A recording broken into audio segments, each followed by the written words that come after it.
我们的Nirmala无国界艺术沙龙。那我们这个平台呢，就是希望也是像今天的活动，是我们请来了6位爸爸跟我们聊一聊，在这样一个特殊的节日父亲节，一起来聊一聊这样一个父亲的角色。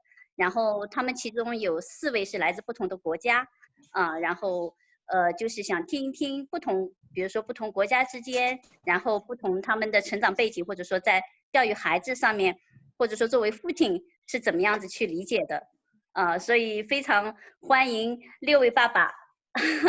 Welcome to all the brothers and give the time to come here and happy Father's Day. Julian brother, can you hear me?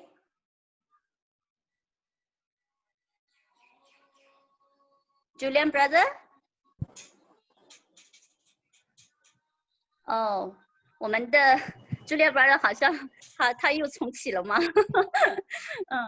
那我们要不刘浩，你要不你先来聊一聊，可以吗？用我来聊啊？让互聊吧。要然后那也可以，那也可以。对，他做的那个问题。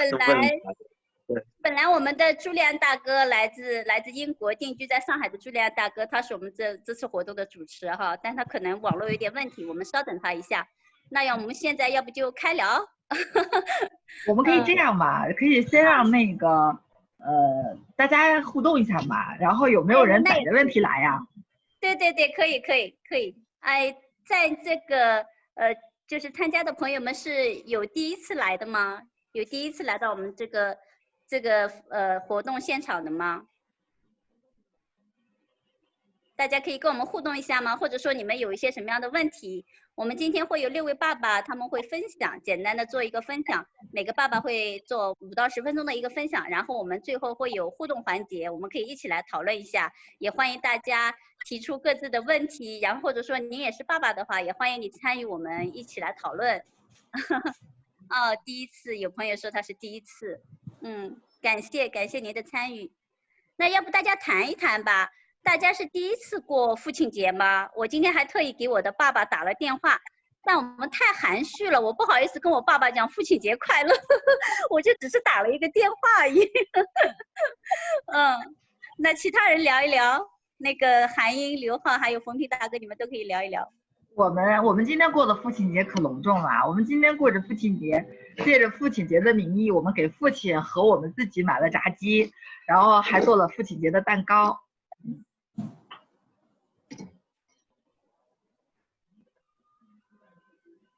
而且我有一个朋友，我们当时说，哎呀，我们要给父亲节过父亲节什么的。但是另外一个朋友说，哎呀，没有我们的父亲如何能升级成为父亲呢？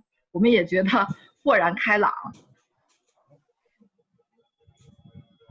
哇，Sina 和 Sina 我再介绍。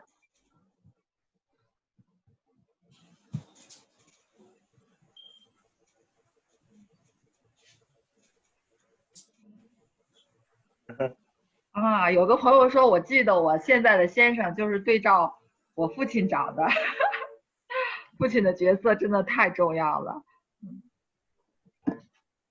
哎，你好。你好，茱莉亚，我们等了你很久啦。对，我的那个电脑有问题的，所以我只用我的手机。现在大家都介绍完了，有你，现在就剩下你还没有介绍了。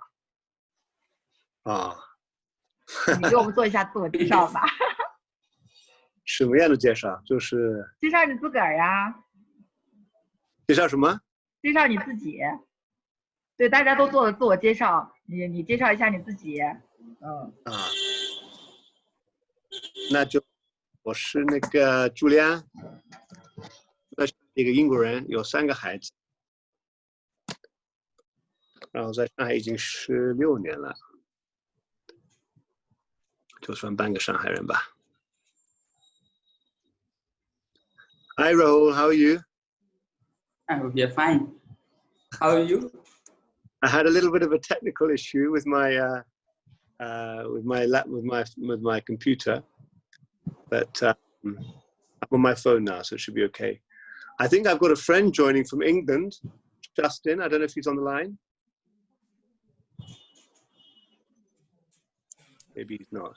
So anyway, because I can't use my computer and I'm using my phone, I don't have the list of topics in front of me.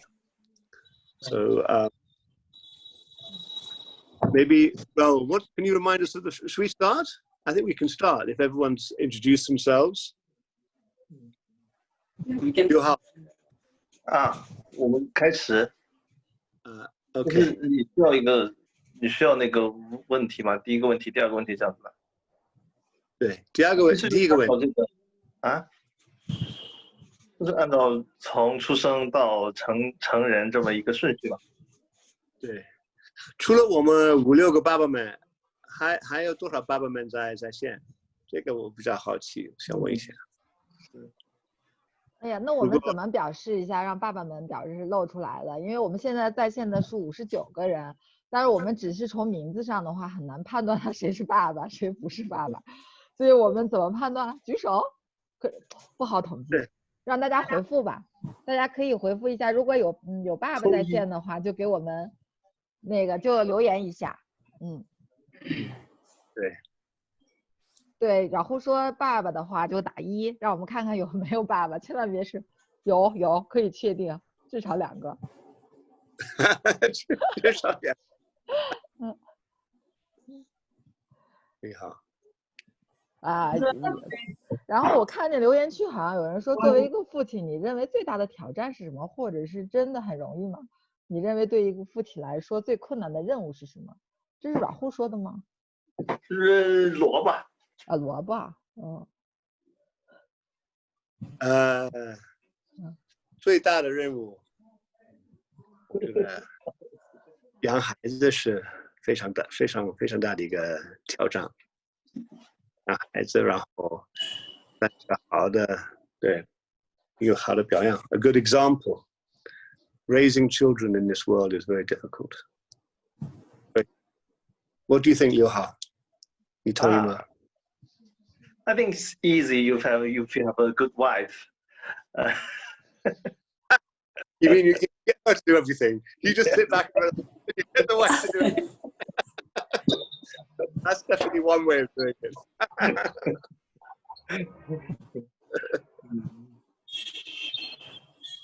I think it depends, boys or girls. I think, of course, both boys and girls, sons and daughters need a father. But I think boys definitely need a father figure in their life, so they have some guidance, because ultimately they will be fathers one day, or adult men at least. Do we have Rohidas with us? 有一个朋友问说，他从来没有过父亲节，这是一个还问我们说，我们这个是不是一个关于教育的社群？ So I was surprised today. In the past, my 2 sons have given me presents, but I wasn't expecting anything today. And today, my daughter cooked me breakfast. So she brought me breakfast on a tray. And I had cereal, and I had ice cream, and I had fruit, and I had a smoothie, and I had some coconut drink. And she gave me the tray, and she said, happy. So, Rahul, what did you have? I just had a very, good hug from a kid of 2 years. You cannot expect any more from that. So, is anybody? What about Liu Hao? Did you have anything, Liu Hao? Yes, this is what I got. Just that. Great. Is that like lotus or what? Oh, it's a card. I should go and show you my card. My card had a big heart on it. Oh. And it had some flowers. 我现在要打断一下爸爸们哈，然后有一个朋友在问说他是第一次参与，有时间的话还请我们简单的介绍一下这个沙龙。然后棉花你来帮我们介绍这个沙龙吧。另外我觉得爸爸们虽然聊，然后也给大家翻译一下哈。可以啊。好吧，那 Gary 要不要介绍沙龙，然后刘浩就翻译一下吧。好。Gary 在吗？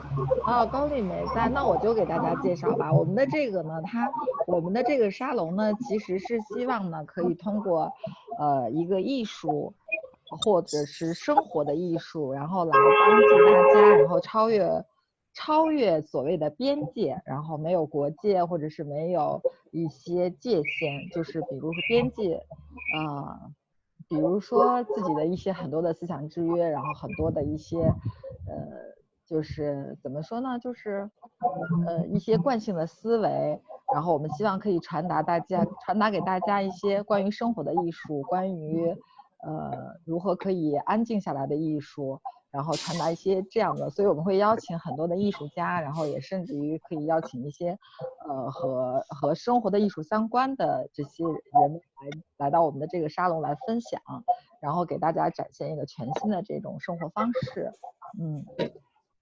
之前呢，我们之前的沙龙呢，更多的时候请的是音乐和艺术相关的，然后今天的这个呢，我们是希望可以，然后让大家了解一下爸爸们心里是怎么想的，或者是就和我们可能想象的不一样的爸爸们是什么样子的，然后我们也希望爸爸们可以传达一些就是他们想传达的东西，所以大家可以试着也可以参与到这个话题里边来，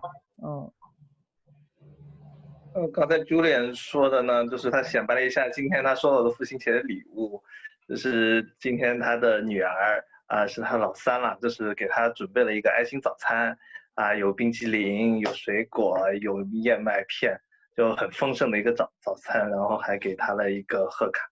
然后他问 Rahul 他的这个父亲节礼物是什么，然后 Rahul 说他的孩子还小，才2、3岁，所以没有，还有得过几年才能收到。然后我就在用一下我收到的父亲节。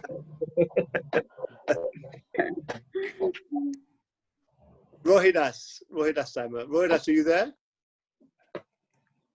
对啊，Rohidas呢？刚才在的。Who else do we have? 还没在。我觉得爸爸们现在有点尬聊。我能告诉爸爸们一个好消息吗？算是好消息还是令你们更加紧张的消息呢？因为我们现在的话，同时在 Facebook 上转播，朱连大哥，你腾讯会议上转播哈。然后我们现场有66位观众，所以有大家的话，也不知道爸爸会更加激动还是更加紧张呢？韩英，你刚才说，韩英，你得给那个 Julian 说一下话题。我们不是列了几个话题吗？是这样的，就是我们每个，就是之前他是那个朱连说，我们一个一个，就是每个父亲可以就自己准备的话题可以先聊一聊。要不阮护先开始 ？Julian brother？ 对，那个第一个题目是Rahul, could you remind 好不好 what the first topic is? Can you please come with? I lost your voice in between. Could you remind us what the first topic is? Yeah, it was raising and upbringing of the children. Okay. Since his birth. Okay, so we can talk about raising from very young. Let me ask you whether your parents taught you how to prepare yourself for being a father, taught you how to hold a very young baby, how to after you're pregnant. Is this in your Indian culture? Do your parents train you a lot for becoming a father and how to deal with a very young infant? Thank you everyone for giving us a chance to become a part of this Father's Day celebration and discussion. And I would like to wish everyone a happy Father's Day and a World International Yoga Day to everyone. So before I give answers to the questions, I will request everyone, let's get connected heart to heart so that discussion goes very smooth. Can we go ahead with that, Julian? And, we can then start. So I request everyone just to keep their right hand on their heart and let's get connected with each other. Just keep your right hand on your heart. Try to feel the first heart, your heartbeat. That's the greatest and the beautiful music we ever had and we might have heard. Try to hear your heartbeat first.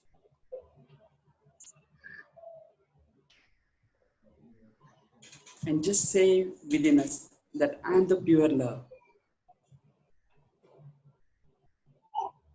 Now we can, repeat this affirmation by closing our eye. Julian, you can translate.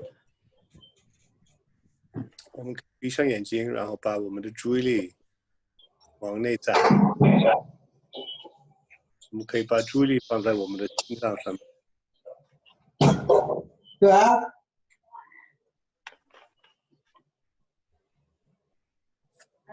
I'm the pure love because I'm the pure spirit. Sorry, I missed some of that. I'm the pure love because I'm the pure spirit. 对的灵。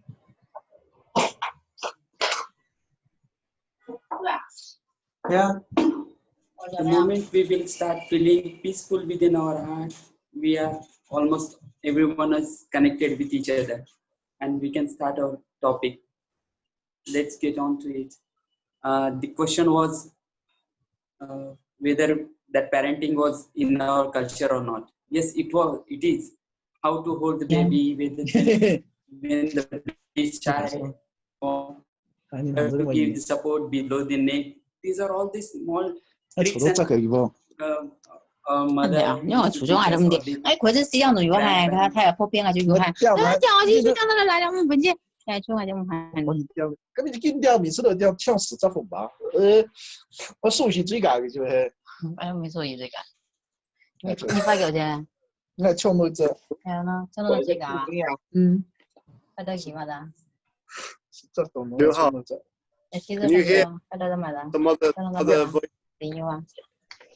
Yeah, I think so. It's Oh, 你做了啥子啊？ But we can't be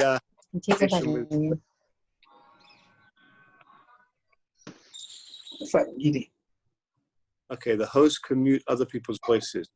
So how we do that? I'm doing it for my phone. I need to really get onto the computer. Anyway, Rahul, please continue. The voice. Hello. 你好. Is it he gonna translate?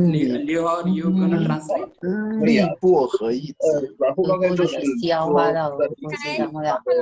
会收到很多这个 I'm using my computer, so if you make me the host, I can use that. 係咪咧？我呢套嘅，明係打電話你買個貴玩嘅。然后就是关于如何去小孩刚生出来嘛，新生儿，然后新生的这个父母，他可以得到来自自己父母的一些指导。我们的第一个话题呢，就是我们在这个如何养育这个新生儿在很小的时候然后 Julian 呢就是问题呢就是说，其实在很多文化里头呢，就是我们新的父母会受到很多来自于他们自己父母的一些指导和帮助。大概是这样。So Rahul, please continue. Yeah. So as I was saying that there was in our culture how to raise the baby, like how to give support behind the neck, how to massage the baby, which is a very, very essential part of making the baby's bone strong. How much how much pressure we have to apply while doing the massage, where these are all the small techniques they used to teach us. Apart from that, they used to tell us we should not, being a parents, we should not fight in front of each other. We should not fight in front of the child, because it brings bad impression on the child. And similarly, I was since yesterday I was reading a book talking about raising a children, a book written under the guidance of Dr. Nirmala who is a medical practitioner as well as a spiritual guru for the spiritual teacher for many of the people. It's a very nice book written, and which talks about many small aspects of our daily life. I think I need to stop and then let it translate. Yeah. 就是他会说在印度呢有个很好的代代相传的这个传统呢，就是会有一些很细小的一些细节啊，就是对新生儿怎么抱他，怎么保护他的颈部，怎么给他做油压，就做那个油的按摩，这个对小婴儿是很重要的。然后使多大力，这个东西都是代代相传、口口相授的，这个东西是非常好的，特别是还有一些这种生活上的日常的需要注意的地方，比方说父母在孩子之前永远不要吵架，这是一个很重要的原则。那么在这个他说昨天看了一本书，就是关于育儿的书，是学 Nirmala 写的一本书就是里面有很多这样的细节，觉得这是作为一个新的父母能够接受到很好的知识，而且这种很小很务实的一些日常的经验。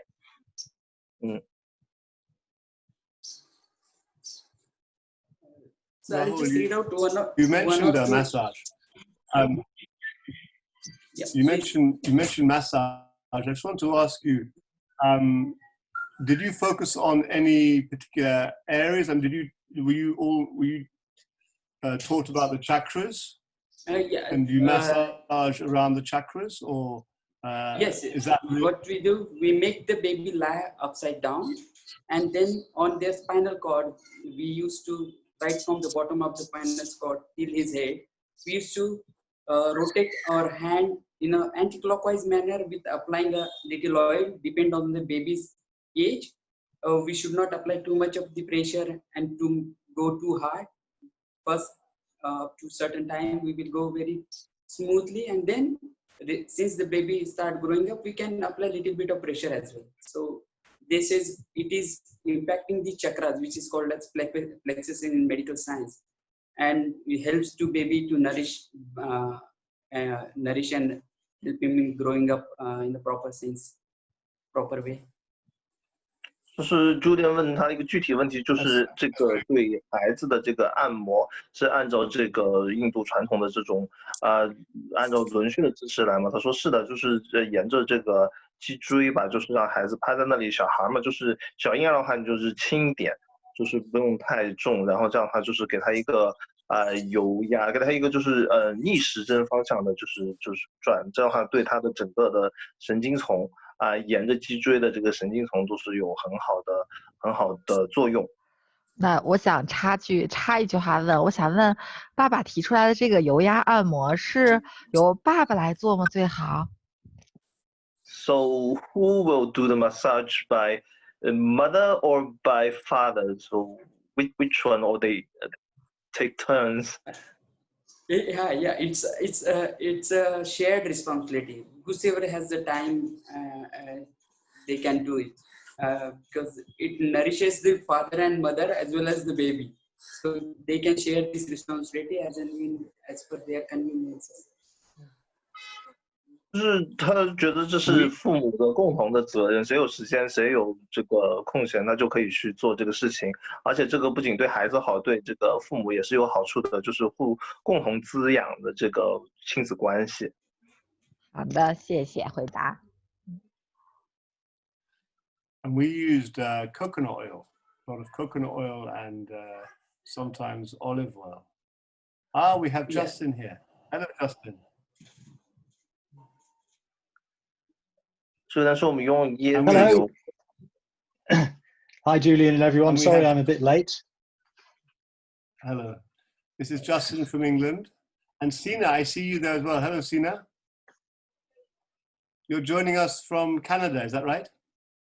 Yeah, it's morning actually here, 5 o'clock in the morning, and it's Canada, yes. It's a good time to be in meditation. Absolutely. So tell me, when how old is your child or children? I know you told me it's still not born yet. Is that right? I think you told us yesterday. Yeah, it's true. So we are expecting a child, and I mean, you can see the child. It's hidden. So we are expecting hopefully in 1 month to 2 months, and it's a great experience that I'm sure you guys went through that too. So tell me, you're from Iran originally, are you? Yes. So I'm from Iran, and she is from China. And so tell us a little bit about the culture of. So tell us a little bit about the culture in Iran of newborn babies. And Rahul was telling us that the parents hand down a lot of knowledge about how to hold the baby, how to massage the baby, how to behave in front of the baby. Tell us, I mean, Iran is also an ancient civilization. So tell us a little bit about if your parents told you anything, or what are the customs of not only babies who are already in the womb, but also babies who have just been born. What sort of customs do you follow? So yeah, as you said, I mean, Iran, China, India, very old countries, and these traditional countries, they have like a knowledge of generations, which, I mean, it is very rooted in human. And mostly what I remember was that, I mean, the children at that age, at small ages, needs to be loved. And that love from parents helps to nourish the children. And in Iranian culture also very similar. I mean, despite that, we see the differences, I mean, in between different cultures. But when we get to that, after the languages, after the face of the tradition, root of that, we get to the same, okay, even into the art culture, and as well as raising the children. So I remember, yeah, I mean, my parents taught me a little, but unfortunately I've been away for many years, so I couldn't get the first hand of a lot of those teachings. But yeah, here and there, I mean, learning about, I mean, how to take care of the baby, how to be understanding, how to feel that, okay? A lot of the time, I mean, when we see a baby, I mean, we don't have the experience much yet, but when we see the baby, we try to react to the baby. But I mean, in a sense that we need to feel that. We need to feel that what the baby is really trying to communicate to us. So I know I went too long. I mean, maybe we need some translation. No, there's no time restriction. No time restriction. 来自加拿大的参加的，他是现在是早上5点，然后他就是回答这个问题还是同一个问题，就是因为他是在加拿大，然后他的这个祖国是伊朗，然后伊朗啊、印度啊、中国啊都是比较有悠久历史的国家。那么斯娜觉得呢，就是其实这些代代相传的知识呢，把它就是虽然是来自于不同国家、不同文化，但是其实从本质上都是一样的。那么他就是也会就是伊朗的这个祖父母也会给这个在这个新生儿出生的时候呢，会有一些这个建议。他在这个小时候也受到过一些这方面的教育，但是他马上要当爸爸了，所以他现在还要去更新一下他的知识库。他觉得他有2点想跟大家分享的，就是来自伊朗的一些育儿经验。第一个就是对孩子要充满了爱，而且对他有很多的这个父母有责任，让他就是有充足的营养，就是充足的滋养这些孩子的新生儿的成长。然后另外一个呢，就是说就是这个孩子就是我们大人碰到孩子，可能就会经常的过度的去就是表达对孩子的一些这个反应。但其实呢，就是他觉得更重要的呢是要更多的理解这个孩子真正的需要什么。是这样。Yeah, just on that final point, thank you, Joha. Just on that final point, I think it's very interesting that you said that we need to pay attention to how the children are behaving and how they're reacting. And I remember Shimachi has said many times in her talks about children that when they put a certain finger in their mouth, it's basically telling people that they're trying to clear their chakra. They have a pain and they'll put a certain finger in their mouth, and that will then tell the parents that there's a certain chakra which is catching on the children. So I think it's, as you say, it's very important to observe on how children behave, especially when they're very young. When they can't speak, they can only cry and be happy, and so it's very difficult to know how they're feeling. I think another thing that's interesting that is in Chinese culture, which is something that I had to, being married to a Chinese lady, that I had to understand, was the whole idea of the yuete. So in China, you may know, those of you who are married to Chinese ladies, that traditionally women who just given birth would, I mean, I'm probably not getting it all right, but would stay at home for, I think, up to 30 or 40 days. And they wouldn't comb their hair, they wouldn't brush their teeth, all sorts of things that they wouldn't do in the olden days. And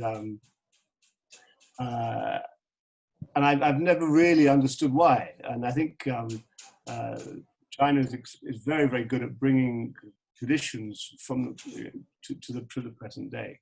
So Justin, I'd like to bring you in because you're married to an Indian lady. Do the Indians have any habits of recuperation after giving birth? I know that in China they eat or they drink things which are, I think they heat the body up a little bit to help it to recuperate. But did Priti, did she follow any Indian customs to help her recuperate a little bit faster? I think in terms of what she did, or what the children, or what she did to the children. More in terms of how she yeah, both really. I mean, we're talking. It's a very open discussion. I was just going to bring, yeah. Yeah, I mean, what I was thinking of the massage. It was very much. When her mother came over to England when my first one was born, there was always a lot of emphasis on massaging the chakras, massaging with oil, olive oil, vibrated olive oil, I think, and just massaging a lot. Obviously, when the baby was born, she stayed inside for 40 days. She did brush her teeth and comb her hair and everything. But so what sticks in my mind, it's a long time ago now, is the massaging, and that was definitely good for the boys. I think going back to when we came back to the UK after living over, I lived in Hong Kong for 7 years actually. So Le Homa to everyone. And when I came back to the UK, we lived with my parents who weren't yogis, and that was Priti's always not, been slightly upset, unhappy that we did that when she was pregnant, because I think there is some vibrational fallout if you're staying with people who aren't who don't have particularly good vibrations. I mean, I lived in an old house which didn't have great vibrations anyway. So, I mean, in hindsight, I'd have done more to have been aware of that. I think it was my you know, the fault maybe lay with me. I think I should have done more. And I would always say to people, you know, to mother, to young couples now, have a good think about where you're staying while you're pregnant too. And if you're in a place, and you know, it's obviously unavoidable sometimes that you might be living in situations where the vibrations aren't so good, but do what you can to improve the vibrations. And I don't think I did enough of that. And then but what we did do afterwards when the babies were born is that massaging was very important. And you know, using candles, and another thing was the mustard and chili seeds, just giving a bandan to the child with, I think it was mustard and chili seeds. That was very good. Oh no, mustard seeds and chilies, not chili seeds. I think that's quite well known. But yeah, those were things that I remember. 就是Julian 说呢，就是每个文化里面都有一些他记忆比较深刻的，就是他有一些文化上的差异嘛。就是他取的这个是一个上海是在不是北京吧，是中国的，就是中国有些这个比如说坐月子传统，对吧？就是他始终不理解为什么这30天里头这个妈妈不可以刷牙，不可以梳头，不可以出去。其实但是就是他想问这个。Justin 他是娶了一个印度的太太，然后就想问有没有印度有没有类似的这样子的一个文化差异。然后 Justin 说他在香港待了7年，然后他虽然没有坐月子的传统，但是他的娘家可能会有一些就是非常重视用这个橄榄油去给婴儿按摩，然后还有一个就是拿蓖麻籽和这个辣椒给孩子做斑斓，给孩子做保护，类似这样的措施。然后他还回忆出来，就是当时他们那个从香港回到英国的时候，他是去跟他的父母住在一起，当时的是一个老房子，他那个能量不是很好。然后他说，从生命能量角度呢，在这个妈妈怀孕的时候呢，就是尽可能的去清理她周边的这个生命能量，这个是对孩子很有好处。他现在回想起来，觉得当时清场像这种清理和清洁做的不是很够，所以但是他说后面的这个按摩和这种蜡烛法或者说那个蓖麻籽和这个辣椒的这种方法也是很有必要，是很有效的。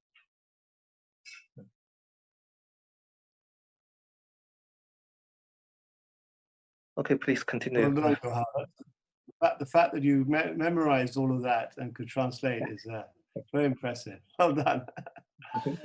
So maybe Fomping Daga, is he on the call? Fomping, yeah. Maybe you could tell us non-Chinese a little bit about the Yuezhi and what is the history behind it and the culture behind the Yuezhi. Do you know? I can't hear you very clear. Sorry, I'm asking about the Chinese tradition of Yuezhi and where that comes from and what are the specifics of it. Oh yes, in China maybe it is a very long history tradition. So we have not learned it very clear. But when we have the baby, then our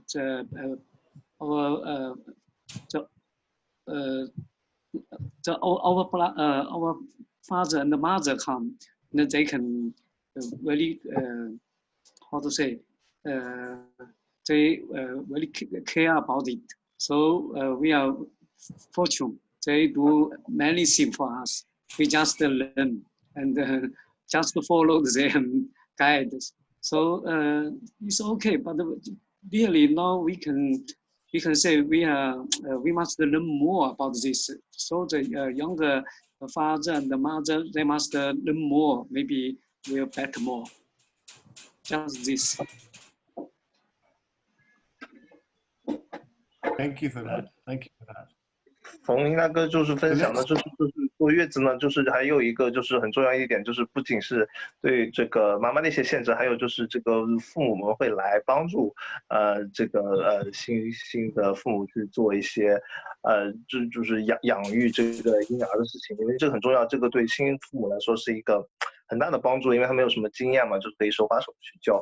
另一方面呢，就是其实坐月子可能最关键的一点呢，就是让这个孕妇可以保暖，可以让她不至于去感冒啊，或者是一些其他的就是不是生病吧。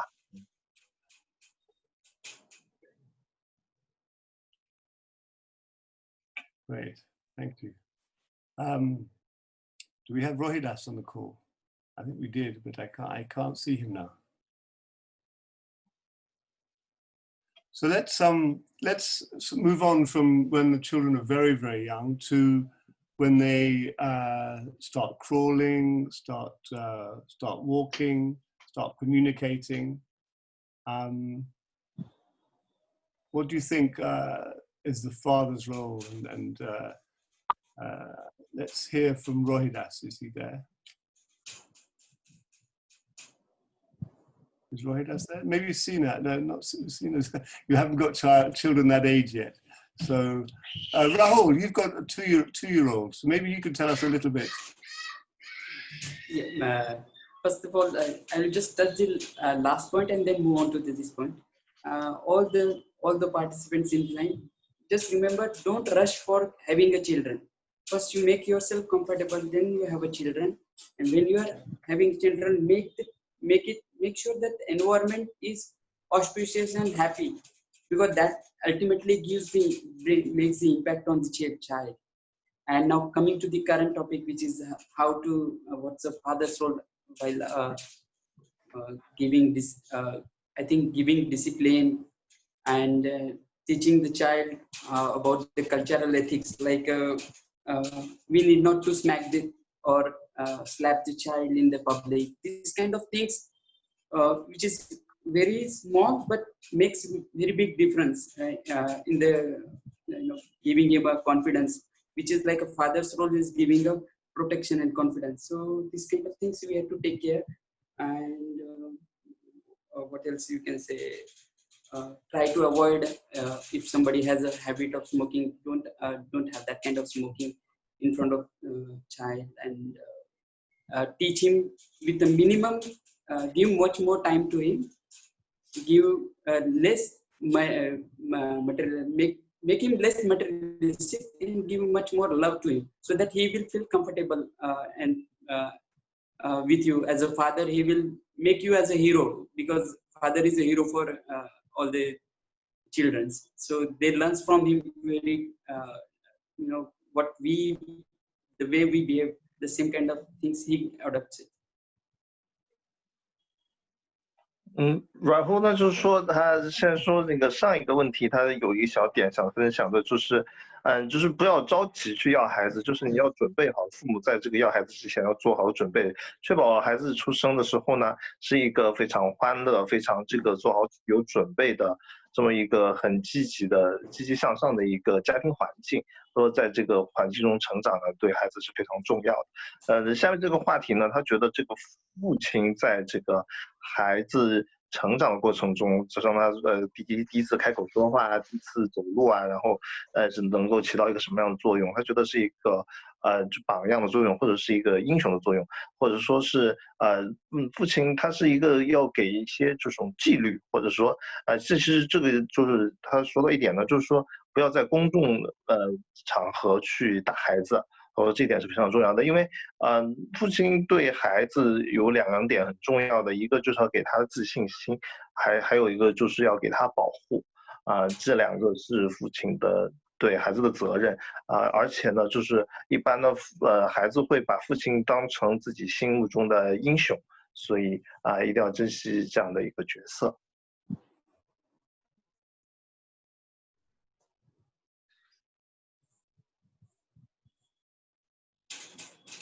Julian, you want me to continue, or there is some other question to someone else?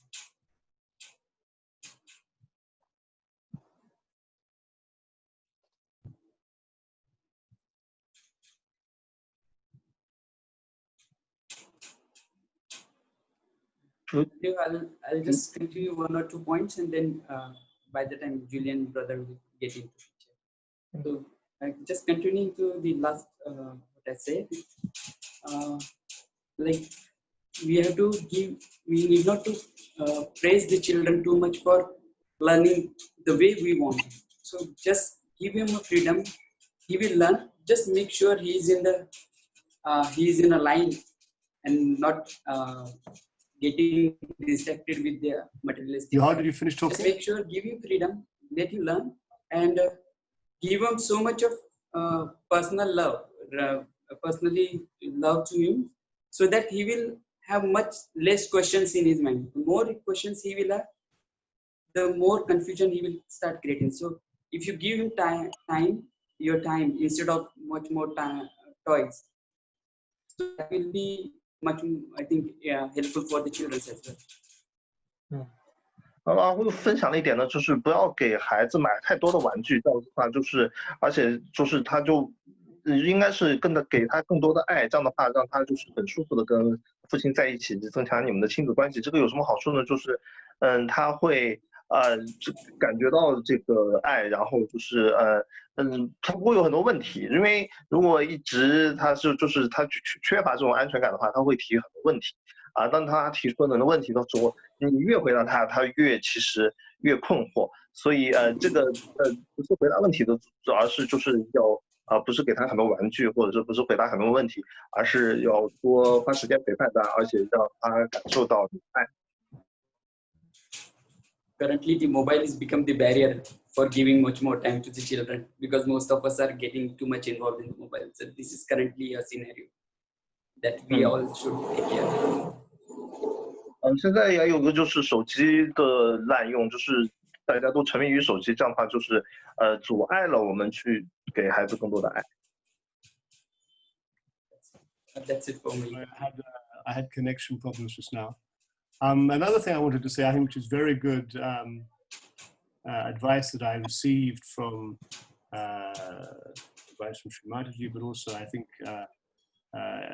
it's something that it isn't very common in the West. I think probably more common in India and in China, is that the young children should sleep with the parents in the same room, in a cot. But I know that I think that helps the sense of security for the child, and it helps with their sense of heart. I know that in the West, I don't know about Dustin, but I think children seem to go into a nursery away from the parents when they're very young. But certainly, our children were sleeping in their cots in our bedroom until about 5 or 6 years old. I think there's a lot of sense in the children feeling close to the parents and having that sense of security. Justin, would you agree that in the West it's not very common? No, it's not very common. Maybe a little bit more common in some circles. I mean, I know my brother and his wife. Their child is 3, and he still shares their bed, which I think is possibly not right. But I think we had our children staying in the bedroom in their cot till 3 or 4 or maybe more. And yes, in the West, it's much more get your child into their own room, get them independent. What about in China, Yogi? Yeah, we are. I think the same with India. Yeah, I think we will share the bed with our baby in his coat. Yeah. 就是这边问了一个问题，就是中西方的差异嘛，就是学妈的姐强调，就是其实这在中国、印度可能还好，就东方文化里面，就是孩子跟这个家长一起睡到这个5、6岁是很正常的一件事情。在西方其实是他们有一个传统，就是让孩子的尽早的独立的，就是分房间去睡。这样的话，就是学妈的说过，这个对孩子的心轮不太好，就是他没有一个安全感。那么就像他问 Justin 说他的弟弟的孩子3岁了，还是跟他们睡一张床，他觉得这可能也不太好，但他不知道，但是他说那个他的孩子也是在就是跟他们同一间房间，但是是在他的这个婴儿床里面。Great. So I think we have quite a few topics to go through, 4 or 5. So we'll move on to slightly older children and when they're preparing for school. Now this will be very interesting. I mean, I think there's a lot of difference in between China and the West in schooling. I'd be very interested to hear from Rohidas and Rahul about India, but certainly within my family, our household, between my wife and myself, there are definitely different attitudes to schooling and homework and these sorts of things. So we'll approach those in the course of time. But I know certainly in Shanghai, and I think in the big cities in China, schooling or some sort of formal learning starts very early. My son, who likes to play the drums, he went to a sort of a practice, a new drum school recently, and he was tested for his level, and he was put in a class. He didn't actually attend, but he said, if you want to join our school, you'll be in a class with 8-year-olds because they've been playing the drums since they were 2. So I think in Shanghai and Beijing, and in a lot of the big cities in China, parents put their children into classes very early to learn musical instruments, to do maths, to do English, to do all sorts of swimming, all sorts of things. Rahul, tell us a little bit about India. At what age do parents start to think of the education of their children and to give them a head start in life, if you like? Do they have extra lessons? And apart from the standard kindergarten and then primary school, what else do parents do to try and give their child that little bit extra? The first teacher of the child is their parents only. So nourishment starts from there. Before schooling, they just make sure that they will not get overloaded with the, what outer knowledge is. They keep on emphasizing him, giving him much more cultural knowledge, like how to behave with the others, how to, share the things. This kind of small teachings, parents give them and make him, prepare for the schooling. So they are also giving him that training that we have to have close association with the colleagues and the parents. So once he starts going to school, he will not feel strange and start screaming before going to the school. When we all might have faced when we start taking the child to the school, he starts screaming and shouting. So if we keep on giving this kind of training in the beginning, this will help the child to settle down in the schooling. So we just make sure the school is, even though it is not very well reputed, but they will give the children much more secured and the proper environment so that his inner qualities will get nourished. That is what, as a parents in India, we takes care, we looks for. 这边的问题呢，就是这下面的一个话题了，就是当孩子上学的时候他觉得他和这个中国的文化，就是他和他妻子之间，他和小花姐之间关于孩子的学业关于孩子的家庭作业都是有很多的分歧和文化的差异。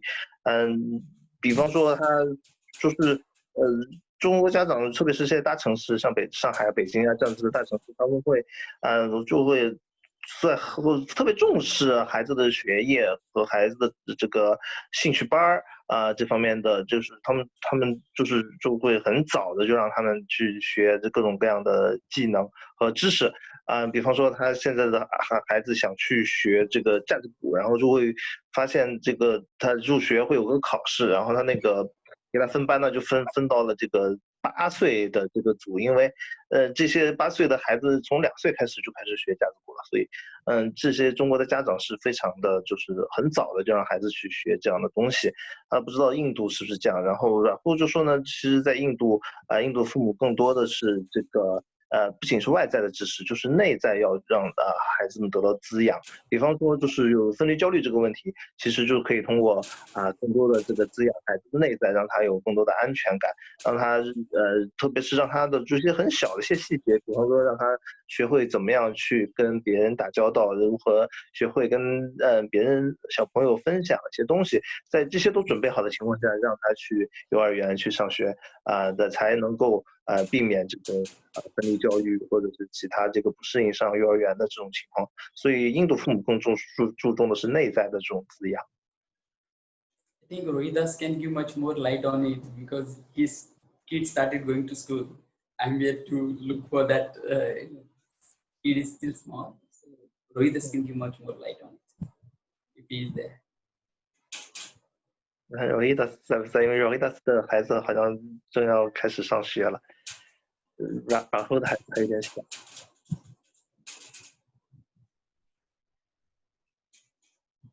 Rohidas 好像没来。Hello, Jishu Mataji. Yeah, you can hear me? Yeah. So our children, I think around next 2 months, they'll become 5-year-old. And we already, they are in kindergarten. With the age of 4 years, we are start here to sending some, in the school, like just play and learning some basics. So they are also our neighbors. They are seeing the small kids. They are going to school. They like to join them. So they are mostly learning from their friends and how their parents they are doing with them. Here, now India education is very important to teach us with good things, good knowledge from our parents, from the teachers. The basic mostly they are learning from the parents. We are also preparing for the teaching some home, some basic knowledge like ABCD, our local language, and mostly teachers. They are small children. They are just training some basics because they are very small. So play with them. When them coming home, we were taking them hands, how to write this word, how to speak like this. So we are teaching our own. And they are also now they are learning. They are already 5 years. After 2 years, they are very very nice. They can drawing very nicely and ask us how it is.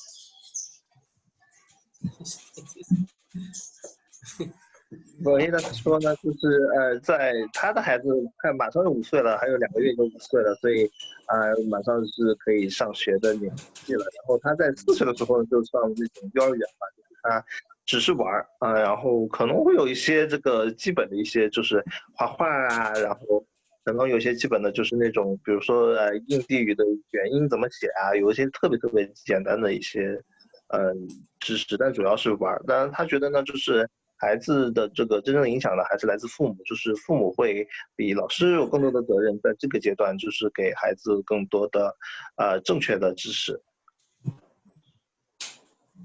Rohidas, how about music? Do you teach your children any musical instruments or anything like that? Yes, yes. We had a small keyboard, some small Casio. They're too small. They'll break out all this.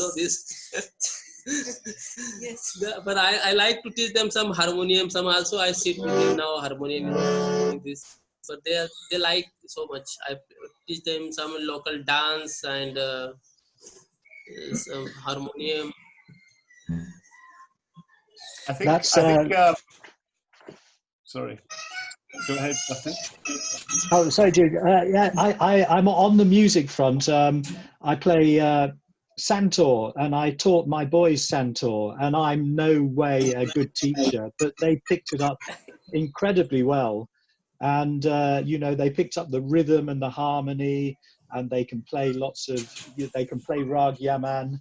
They don't play all the time. They're not great. They don't practice a lot, but it was surprising how well they learned a musical instrument. And that was when they were about 10 or 11. They're now the same age as Julian's, or my eldest is 17 next week, and my youngest is 15, 2 boys. And if I may just skip a few years ahead to this age now, because I have to go, I'm afraid. But I just it seems in hindsight, I think if I'd done less to try and discipline them and do lots of unwise fatherly things, I think they'd be probably they're very good boys, is what I'm trying to say. And I think they've figured me out, and they've realised that, you know, let Dad do his thing, and, you know, we'll carry on. We'll work him out. We'll make him a better dad, more balanced. And they're doing that quite well now, so they're good. Well, Shivaji does say that the children choose the parents, and so they came and chose you to sort you out, maybe. Exactly. Yes. Yeah. One more thing is just bye-bye, everyone. I have to go. So it's been really nice being part of this, and have a lovely Sunday, and good luck with the kids. Thank you. Thank you very much for joining, Justin. And Bye-bye. I'm going to be a good father and do a Father's Day bicycle ride. So. Yes, I'm just about to go off bicycle riding with the boys, so I've got to skedaddle. Bye-bye. Excellent. Thanks for joining. Bye. Justin 刚才说他要去那个陪孩子骑车了，所以是一个很好的周末周日，所以他要先走。他就说，就是在这个音乐上面呢，他是那个会去，因为朱莲的问题是我们就是刚才问那个 Rohida 是不是会教孩子一些这个乐器。然后Rohida说，对他们对音乐还是挺感兴趣的，特别是一些舞蹈啊，还有他的这个黄风琴，他们都会去学啊。然后这个 Justin 说他也是会那个Santur，就是印度扬琴，然后他的2个孩子都学了一点点，就是大概在10岁、11岁的时候就会学得很快，虽然不怎么练，但是就是他们学得很快，然后现在他的孩子一个是17，一个是15。他觉得呢，转过头来看一下，就觉得可能他如果是在这个成长过程中，给他少一些建议，让他们自己去成长。他甚至都觉得好像是，这2个孩子是在帮助他变得更加的平衡，让他变成一个更好的父亲。所以刚才这个 Julian 也说可能是他是被选中的，他是这2个孩子是来帮助他来更加平衡和生进。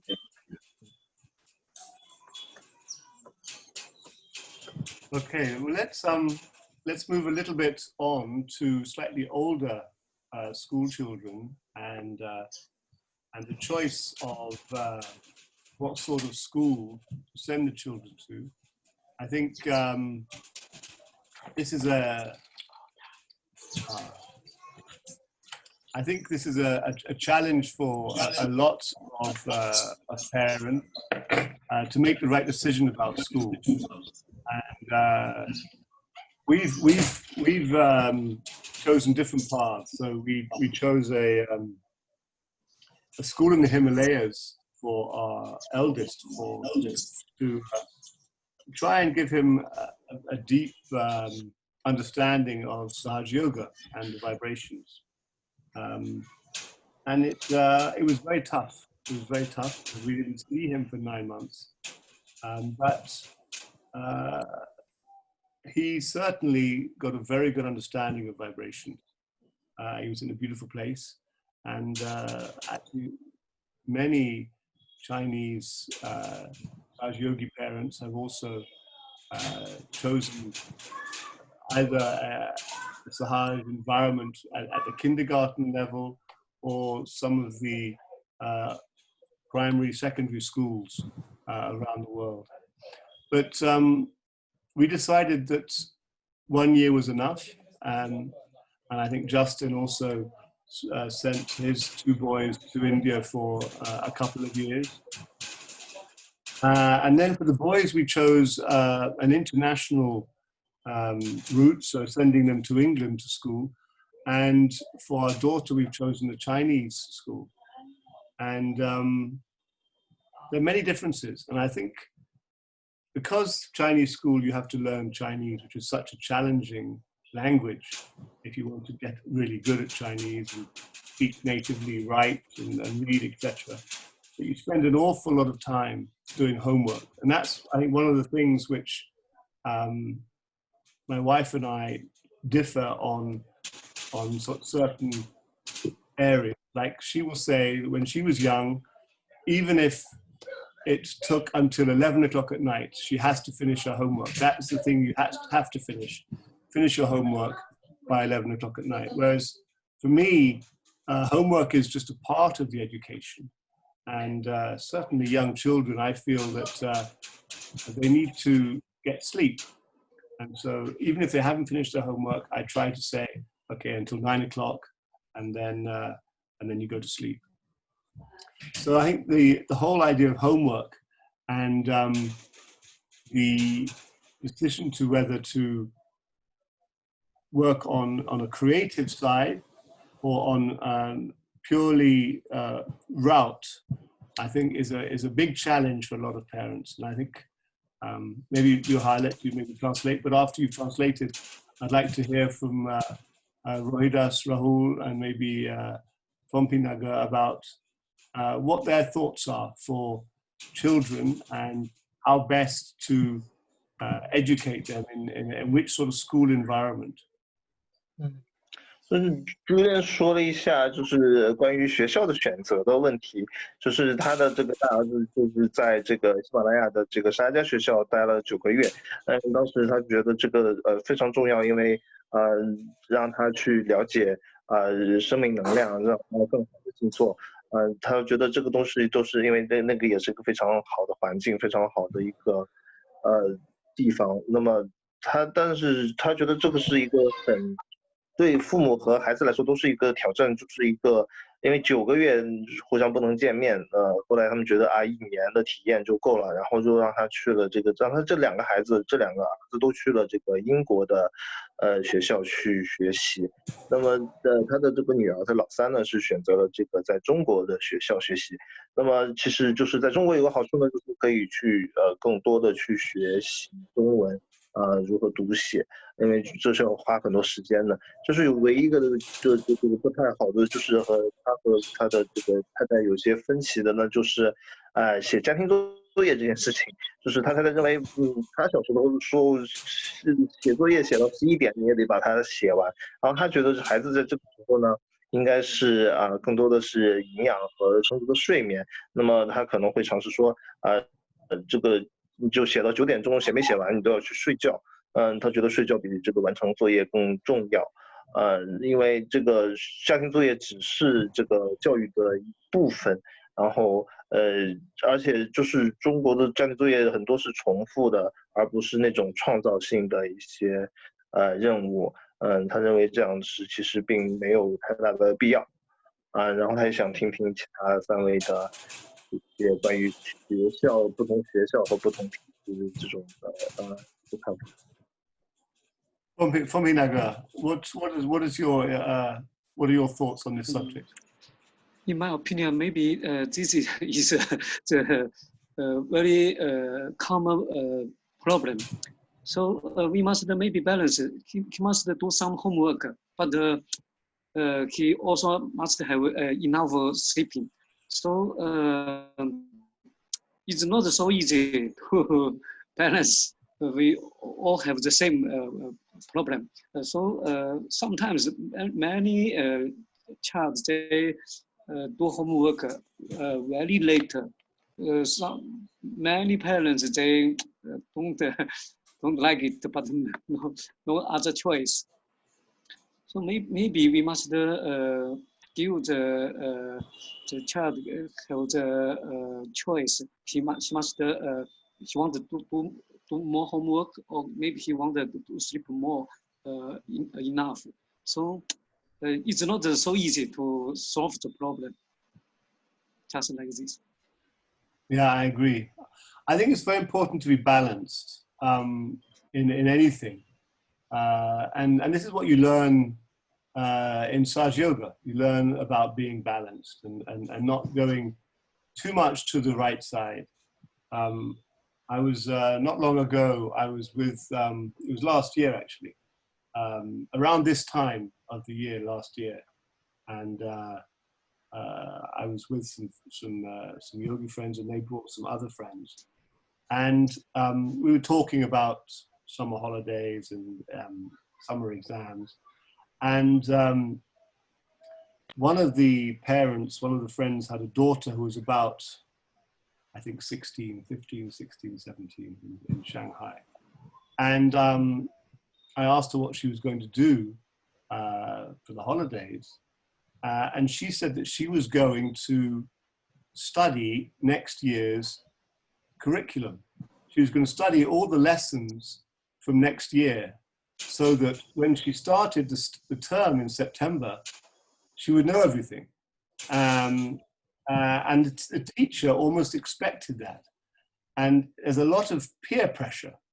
If you start building those expectations, anyone who doesn't do that feels left behind. And so for me personally, I think it's a little bit too much because it puts all the pressure on the pupils, and the teacher can just more or less relax and just and not really do their job. I mean, I'd be interested to hear other people's opinions, but that really surprised me that instead of traveling a little bit, or doing some hobbies, or doing something creative, or just changing their environment, they were going to spend the summer studying next year's work. And I think that's, in my opinion, that's too much to the right. It's you're always chasing the next thing. So that surprised me, but I think it happens a lot. It happens a lot in China.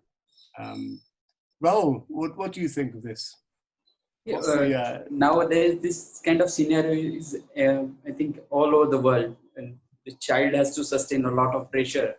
The education pressure, there are many other, his hobby classes are also there. The parents' expectations they also puts him into some other classes. And then personality development classes, he need to know the international language, this and that. All these things has to bear a small child, and the pressure builds on.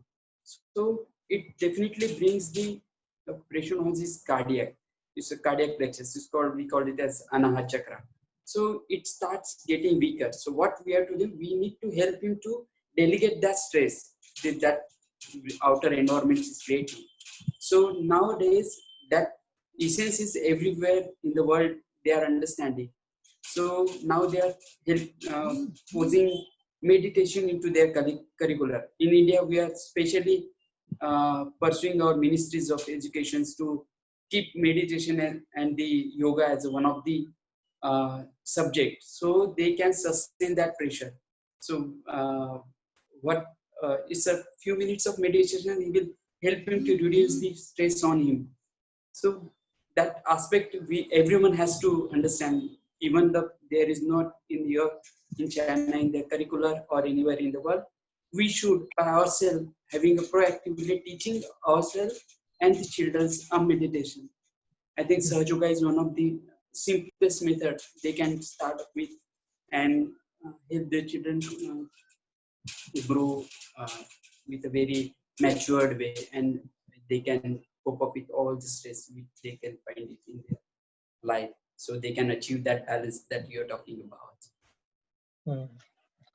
刚才就是冯鑫大哥就是很同意，就是很难兼顾，就是一方面就是让不是很多家庭作业，一方面又让孩子能够有充分的睡眠，这种东西确实在这个中国是一个很大的挑战。然后刚才朱练说呢，这个确实是要平衡，就是沙家瑜伽的这个很关键的平衡，就是我们要平衡学业，要平衡这个睡眠和其他的业余爱好这样的事情。他去年这个时候，跟几个朋友聊天，就说啊，马上暑假了，大家有什么计划去度假啊，然后什么的。然后这个他的朋友的孩子大概是15、16、7岁吧，就是他的暑假的计划呢是哪也不去，就是去学习下一个学年的这个学业。学完以后呢，等他9月份开学的时候呢，他所有的知识他都学完了。那其实他的老师呢也是期待着他能把这个学完。那么这个就是一个很不可理解的事情，就是有一点太过了，就是因为所有的孩子都去学完了，那么老师还去教什么呢，对吧？就是老师就可以轻松一点了嘛。就是你永远是在这个追逐下面一个即将发生的事情，就是你会用一个暑假的时间不去培养你的这个兴趣爱好啊，不去换一个环境啊，而是去继续你的这个上一学年的学业，然后去预习下一学年的学业。这个事情呢，从本身来说，它就是一个同伴压力嘛，就是如果大家都学它，你也不要去学，我就觉得这个就有一点过分。然后就说也是这个全世界各个国家都有这个学业压力的问题。那么在印度呢，他们就是也会发现，就是这个很多这种外界的压力啊、父母的压力啊、学业的压力啊、同伴的竞争啊，会对孩子的心轮造成很多的压力。那么为了解决这个问题呢，他们会就是在这个学校里面引入这个瑜伽冥想课程。那么沙家瑜伽呢，也是一个非常最简单的一种冥想的方式，可以减压。所以他也鼓励这个其他国家和其他的父母都可以尝试用沙家瑜伽的一个方式呢，帮助孩子应对让他们有一个很强大的心轮去应对外界的这种学业压力、其他的压力。The importance of meditation we all can understand during this period of lockdown. Everywhere there's corona, so many people cannot sustain themselves and then cannot enjoy themselves. So you can understand how to deal with that kind of stress. One has to have the mental balance. So for that, meditation is a very great choice, which will cost nothing and give you much more positive results. 特别是现在，新冠疫情让大家都没有办法去平衡自己，而且压力都会很大。其实沙家瑜伽的冥想会帮助大家去平衡自己的头脑，平衡自己的压力，这样让大家能够自己先稳定下来，这样的话才能够更好的去防护自己。I'll give you an example of my middle child who. So they came back from England because of the COVID-19 and the schools closed, and they arrived in Shanghai, and he tested positive. He had no symptoms, but he tested positive, and so he was placed literally within a few days into a children's hospital by himself in a very kind of unknown environment, and it was a big shock from him because he was looking forward to coming home after spending some time in England. He's only 12, and he what's wrong with you? And he found that meditation actually helped him get through this. So he was meditating every day, and that really helped him to get over the stress of being in an unfamiliar place. He could only speak to us on the phone. We couldn't go and see him. And so I think, as you say, meditation is very important to keep us balanced, to keep us mentally healthy as well, not just physically healthy, but mentally healthy. He was there for 24, 25 days. At one point, a small boy of about 2 or 3 joined his room, and the small boy was terrified. I mean, his mother wasn't there, nobody he knew was there, and he was in the ward because he had the coronavirus. And so this boy was waking up in the middle of the night, screaming for 3-4 hours. And of course, Sebastian, who's only 12, in order to keep mentally healthy, he really needed to meditate in that sort of environment. So I just wanted to give you that example of through meditation, we can keep balanced, and we can go through and we can survive challenging times. 朱亮分享了一点呢，就是冥想在这个新冠疫情中是非常重要的。就是他的儿子，从这个英国，因为疫情就是把学校关掉了，所以他从英国回到家里，到了上海呢，然后就做了检测，发现他是这个阳性的，但是是无症状感染者，那他就立刻从机场就带到了这个儿童医院里头，然后在儿童医院他要待了25天，然后在这个环境里面他是没想到的。他没想到自己会这个他想回家的，因为他才12岁嘛，想回家的，结果被送到医院去，然后一个人也见不到爸爸妈妈，只能打电话，然后他爸爸妈妈也不能去看他，然后就在这里的话，就是一个很陌生的环境，而且是这个心理落差很大。这种情况下，他一个人在那里要过25天，特别是后来他的这个。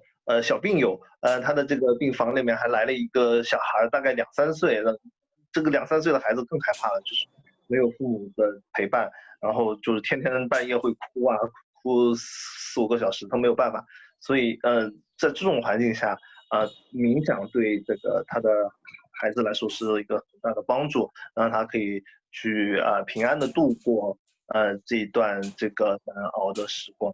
所以这个冥想在这段时间里也是对人的帮助会很大。Of course, another big help was his football. So he was kicking his football up and down a lot as well. So that was a great help. 还有就是他踢球，喜欢踢球，就每天在医院里没事干就颠球啊，这个对他来说是很大的。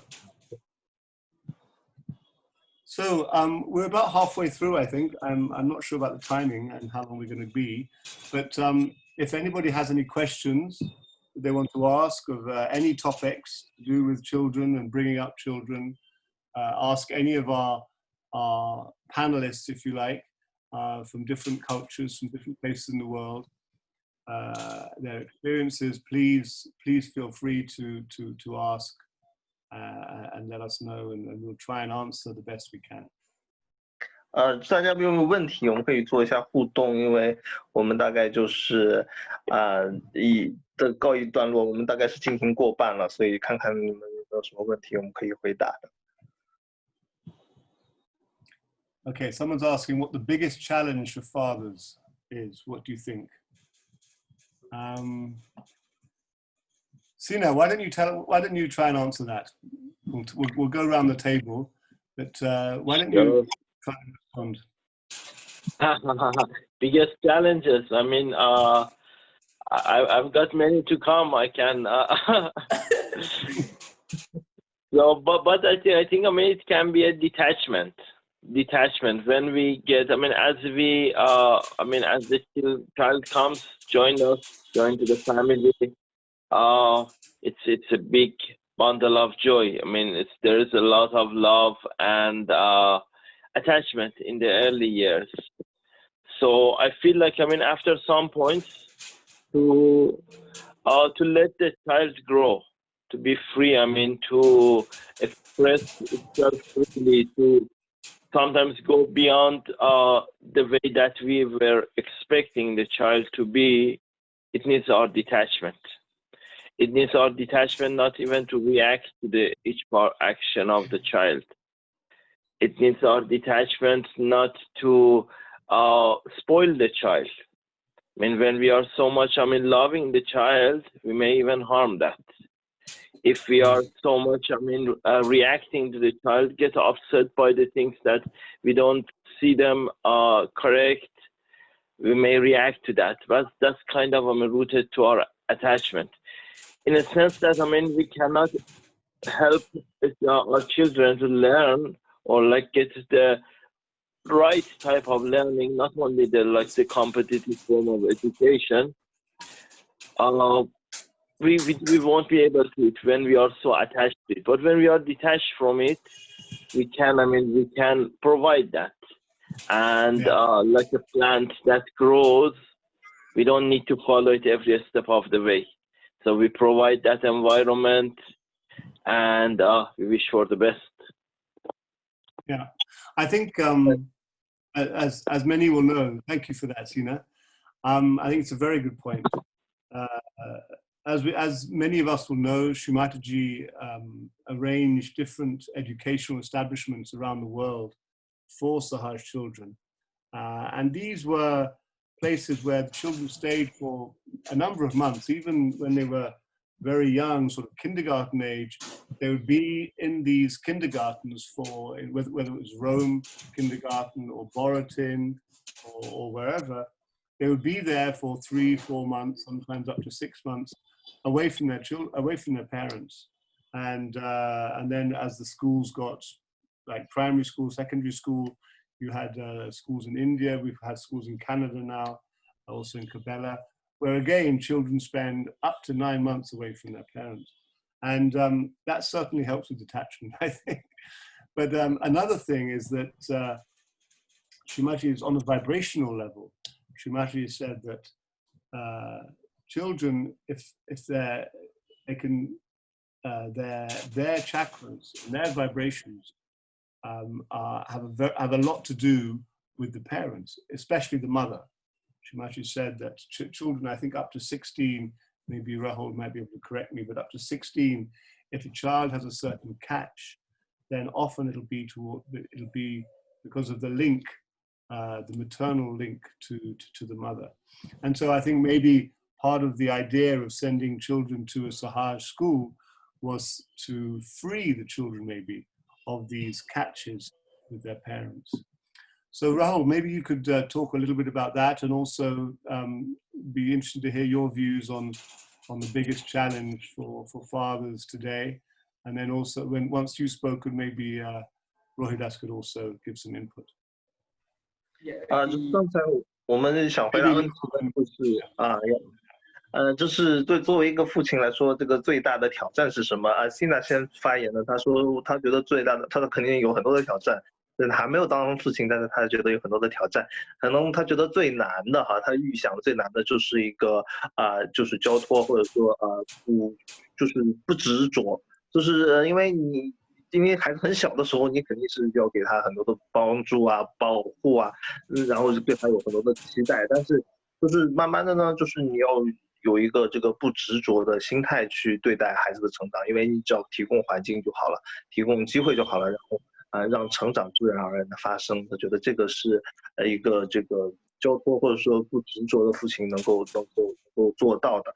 而如果太过于执着呢，一方面是可能是给太多的溺爱，还有更多的是干涉了孩子的自然的成长。觉得这个对父亲来说是一个很大的考验。那么 Julian 也分享了一些，就是比如说我们沙加Shumataji呢，就是当时在罗马，就在幼儿园嘛，就是搞了一个沙加幼儿园，在很小的时候呢，包括 Borotin 像这样的地方呢，他们都会在幼儿园的年纪的时候就离开父母，独自的在这个沙加的幼儿园里面度过3到4个月，甚至6个月最长的。那么到了这个入学阶段，小学阶段呢，可能有更多的学校，像这个印度的学校，像这个加拿大的这个学校，还有卡贝拉的学校呢，都是可以去离开父母去做这种集体生活的。一方面就是可能是让父母去长养这种不执着交托的这么一个态度，另一方面呢，可能就是更多的是就是能量层面上的，就是Shumataji曾经说过，在这个16岁之前孩子的很多的这个不平衡和很多的这个轮序的堵塞是主要来自于妈妈，因为他跟妈妈的这个关系，所以这方面来说也是让孩子可以就是离开这种环境，在生命能量更好的地方，就是生活一段时间。那么他现在想听Rahul在这方面的看法。I think as a father, we need to, difficult challenge will be like to maintain the family and the work-life balance. That is one of the biggest aspects. So at home, he has to manage child, his wife, his mother and other parents. Along with he has to take care of the work, because nowadays the work pressure is also keep on increasing. So to maintain that challenge, to maintain that balance is also one of the biggest challenge as for me. And the solution, the simple solution for that is meditation. 就是他觉得对父亲来说，就是如何平衡工作和家庭，如何平衡就是帮助妻子做家务，包括这个这种其他的这种就是如何在这个各种角色中这个扮演好一个父亲的角色他觉得这个平衡的这个很重要的一个秘诀呢，就是保持每天的静坐冥想。Rohidas, how about you? What's your opinion to one of the biggest challenges for fathers these days?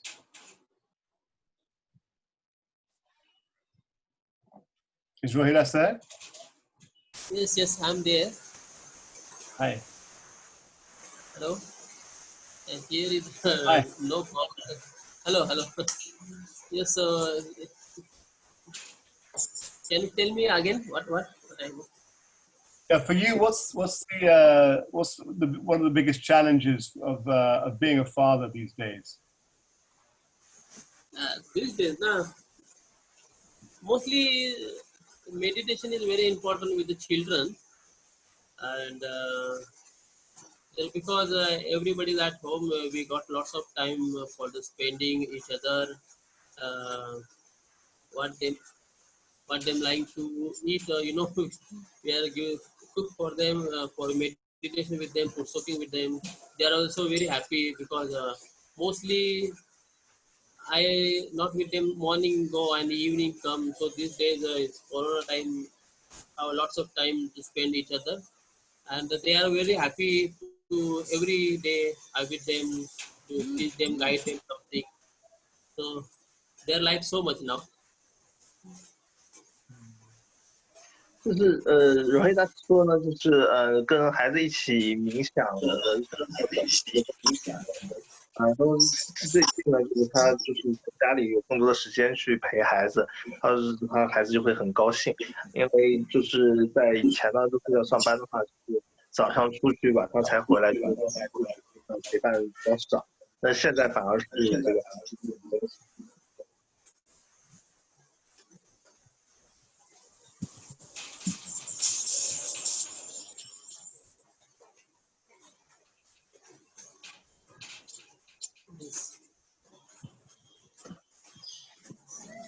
So what is the next? 嗨，现在我看到有朋友们要想和爸爸们互动了哈。I didn't. Yeah, I was on mute then. So we have a question. We have 2 or 3 questions here. One is talking about the economic challenges of raising children. So one question was, in China, you have to spend a lot of money to raise children. And how do you balance, or how do you overcome the economic pressures?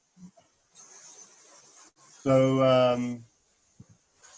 Hongping, as you're in China, and the question was about China, how would you answer that? Hongping Hey, how to say? Many children, many parents, they want the children at a very small.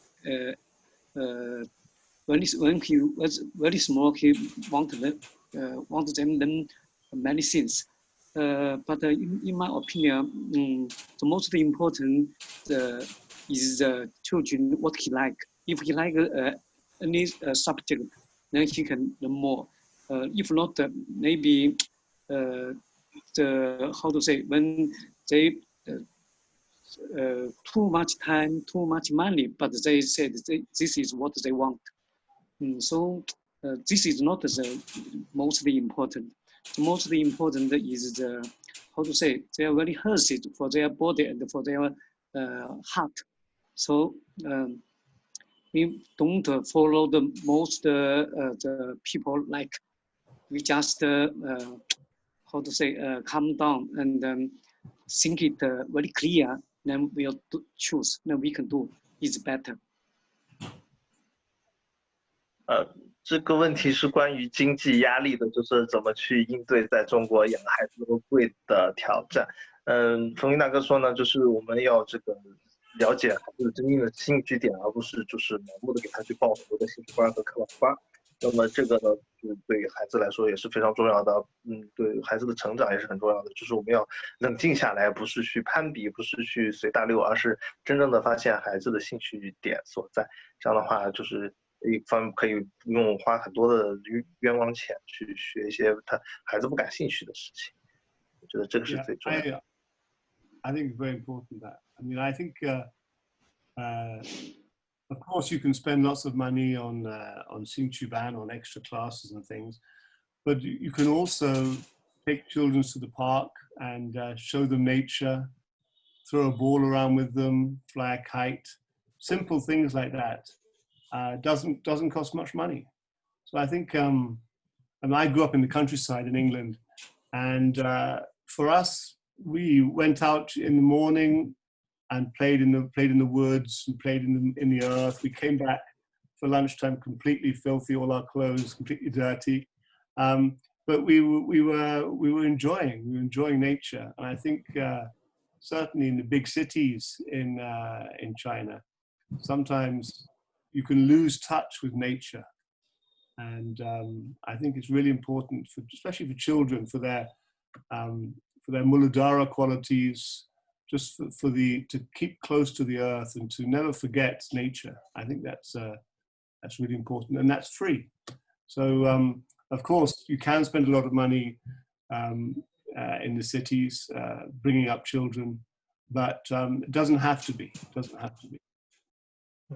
朱连也说这个是非常重要的，就是你不需要去花很多钱报很多的兴趣班，你可以带着孩子去这个公园里头跟他玩球，跟他去放风筝，这样子的话不花钱，但是又让孩子可以能够接触大自然，这个对孩子的根源的发展是很有好处的。在这个大城市里面的孩子们其实缺少于和大自然接触的机会，他小时候是在这个英国的乡村长大的，那么他每天都到这个森林里头去玩，然后中午回家吃饭的时候浑身都很脏，就是他去玩各种的泥巴，这种跟大自然接触，但是他很开心，因为这是很愉快的时光。那这个是不需要花钱的，但是对孩子很好。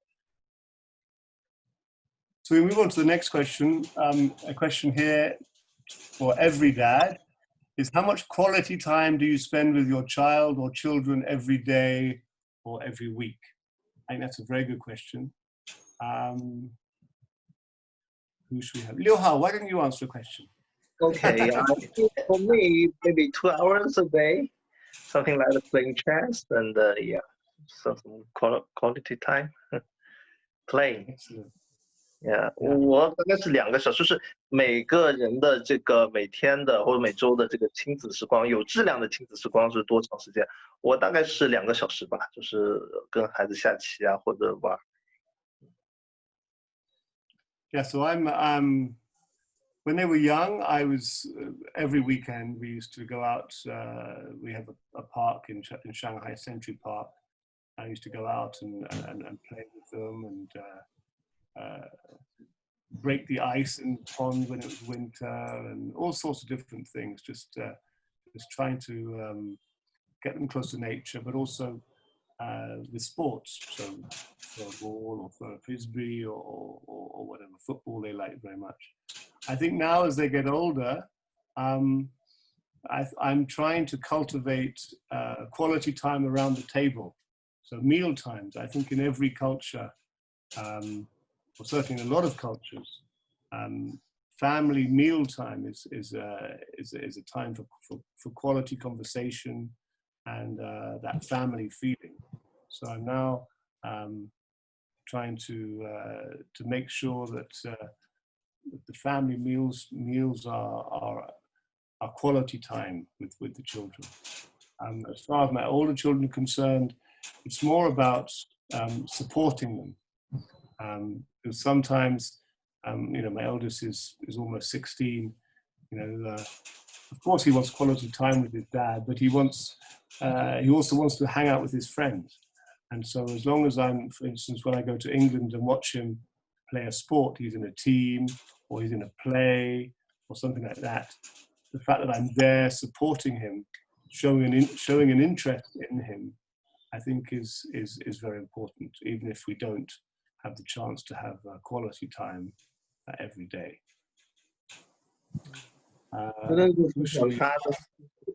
从小的时候就是每个周末会带孩子去大自然里头玩跟他们一起去一个是接触大自然，一个是做一些体育方面的游戏比方说飞碟还有一些这个足球，他们都很喜欢。然后对这大一点的呢孩子来说呢，就是他觉得这个吃饭的时间，大家一起吃饭的时间是非常有质量的亲子时光，也是很重要的这个交流和就是表现你对他们的支持，特别是像他的大儿子现在16岁了，可能他想跟孩子的爸爸有这个很好的亲子互动，然后更希望有时间去和同伴一起玩。那么他去英国的话，就会去看他，比方说跟同伴一起比赛或者是就是你可能不是那种你们两个之间的亲子时光，但是你会关注他做的事情，或者是对他的这个对他的所做的事情表示支持，其实也是很重要。Yeah, I think just going back to the meal times, I was once with some cousins of my wife, and they allowed their child to watch TV at meal times. So they would be sitting at the table, and the child would take the food and go and sit on the sofa and watch TV. And I thought that was not ideal. I think it's, and also you see a lot of people going quickly to food and eating. A lot of people in China, I see, they're eating and they're watching their mobile phone at the same time. So they are, Shumadaji has said that eating is a time to be connected, to be centered, to be balanced, and to be thoughtless. And when I see people eating and then reading something on the phone at the same time, I feel sorry. I feel sorry for their internal organs. The spleen, for instance, the spleen regulates the speed of the body. The whole nabi, the whole stomach area. It doesn't. It's this overactivity. This overactivity eventually can cause imbalance and even potentially illness. So I think eating is an important time to be with people and to be balanced and to not think about too much, not try and do too much. That was just a quick aside. We've got quite 分享就是他说到这个吃饭，他觉得吃饭时光是一个很重要的亲子时光。所以妈咪说过，吃饭的时候应该是无思虑的，应该是平衡的，应该是这种中正平衡的这种状态。他发现很多中国的孩子可能就是中国家长就会让他们去取一些菜，然后从饭桌上离开，然后去看电视，或者是边吃饭边看手机，就是这种东西其实对身体是很不好的，因为这个特别是对这个脐轮和这个脾脏是我们的一个这个速度表。那么我们如果是在这种需要安静、需要这个平衡的情况下去做很多的事情的话，其实对我们的内脏、对我们的整个的平衡都是有损害的，甚至会生病。所以就是想分享一点这个，就是其实这个吃饭的时间应该是一个很好的这个很高质量的亲子的时间。Okay, we have another question. How do we, so I'll ask this to Rahul. How do we help children choose a hobby and how to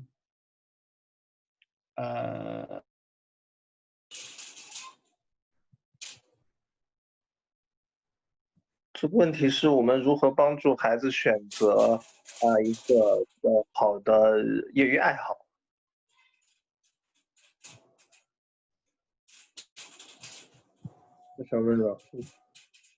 Sorry, it crashed. We have 2 more questions, I think, and then we'll maybe have some music. So let me just, there were 2 more questions. One was how to help children choose a hobby and how to choose the right teacher for the hobby. So Rahul, please could you give some thoughts on that? The hobby is an internal attitude of a child. So we need to watch out where his interest is, whether he likes painting or music or playing football, or in India, cricket is like anything. So that kind of game, or whichever sports he gets into it. So we have to just observe for a certain time and just encourage him in doing that.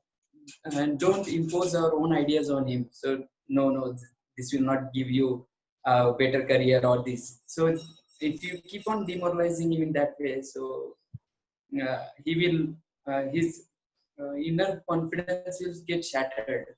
So just give him that kind of environment where he can grow with his own natural talent. So that is where the hobbies comes into picture. So his hobby can turn him into his profession. So how he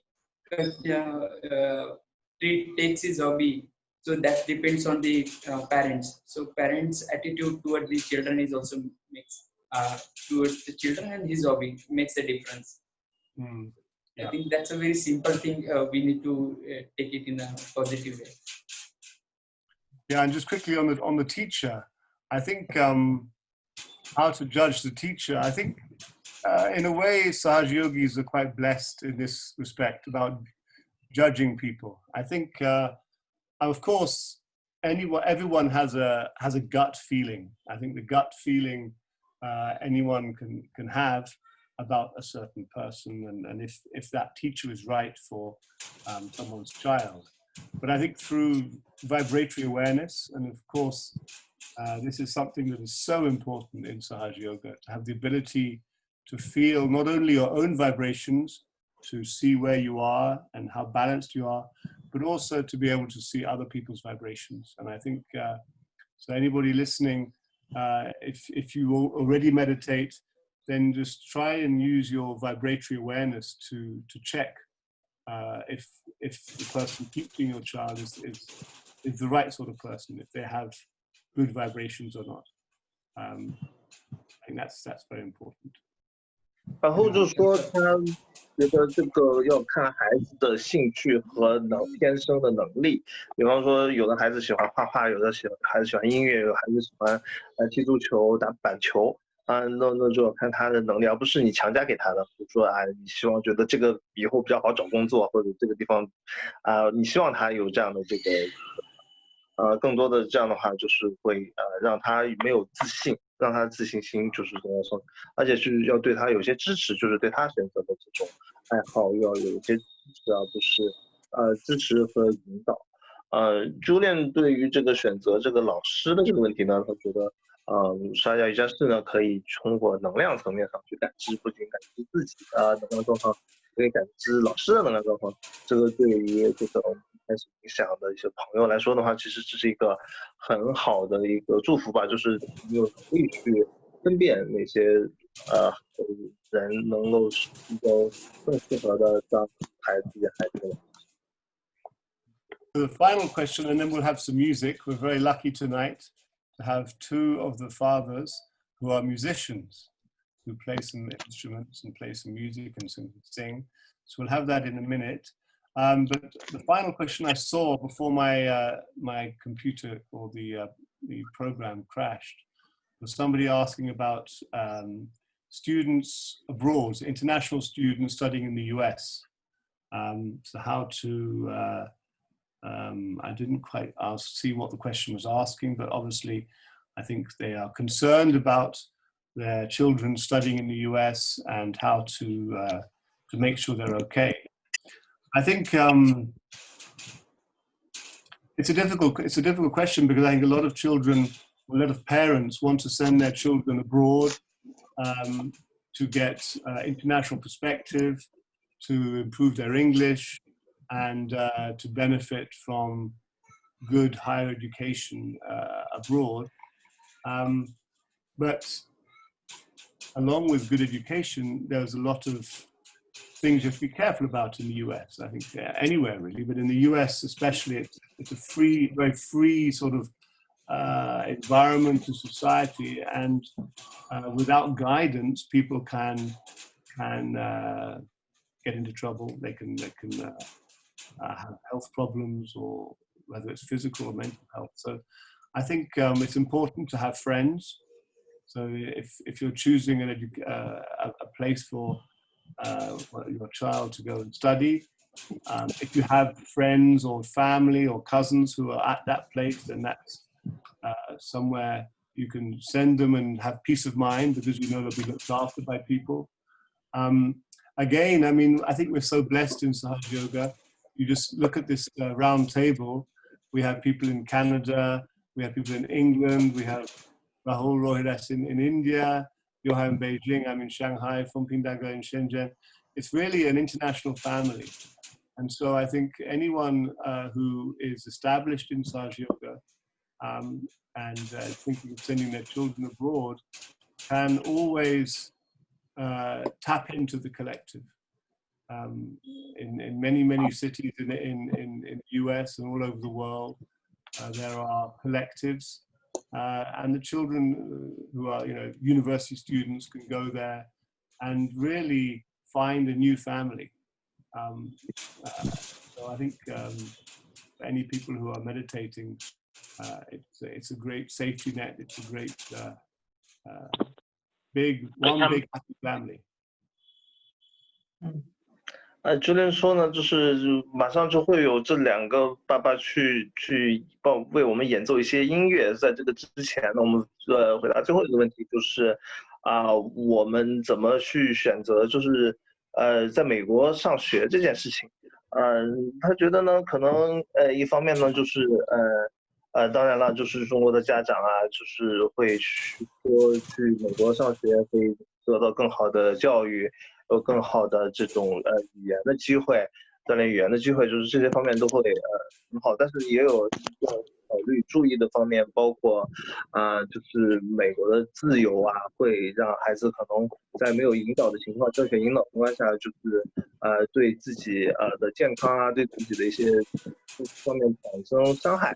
那么最好的呢，就是在美国或者在这些地方呢，会有自己的亲戚在那里，这样的话就是你可以说，在需要帮助的时候，会有一些人在他的旁边去帮助他。那么对沙教瑜伽来说，最好的呢，就是看我们这个各地都有集体，在美国的各大城市也有。那么其实对这个我们孩子或者说对这个大学生来说，在那里可以跟大家一起。是一个像加入了一个新的家庭一样，可以跟他们一起静坐，然后就是不会感到人生地不熟的这么一个感觉，所以这对我们来说也是一个很好的祝福。Thank you, Liuha. Okay, so Sina, would you like to start by playing a little bit? Sure, because I mean, when I came to Canada, I came as an international student, and I know, I mean, in our city, there's a good number of international students, a good number from China, and I mean, it has a great part to it, going to a different country, learning about that. I mean, same way that, I mean, traveling to China, just being there, learning about the culture, learning about the living, it's a huge learning experience. In a very short period of time, we can learn a lot of different things. Same thing for here. But there are difficulties with that too. I mean, like I've seen like children like being over-supported by parents here. They come to Canada. Okay, so concerned parents, I mean, to be over-supportive, in a sense, I mean, spoiling the children. Like, I mean, things that might be a lot more expensive in China and more available here.